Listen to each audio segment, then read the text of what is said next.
Sa mundo ngayon, sa current na nangyayari ngayon, yung mga tao ay nagiging judgmental na. Sobrang judgmental na.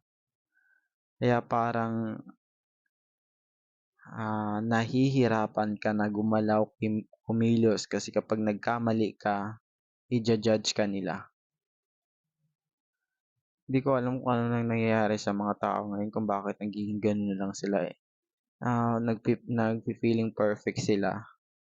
Dapat yung ganitong bagay, kailangan perfect mo yung gawin, perfect ka kumilos, yung trabaho mo dapat perfect. So, alam nyo ba, totoo to, na kung sino pa yung nagja-judge, sila pa yung maraming mali, sila pa yung maraming dapat i-improve sa sarili nila,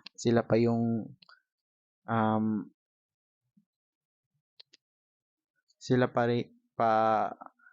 yung maraming kapintasan kung sino pa yung mga nagja-judge. Kasi mga nagja-judge na yun eh, na iinggit lang sa'yo, lalo na kapag nasa magandang sitwasyon ka, magandang buhay ka, maganda yung trabaho mo, kung anong buhay na meron ka. Naiinggit lang yan sila sa'yo, kaya hinahanapan ka ng mali.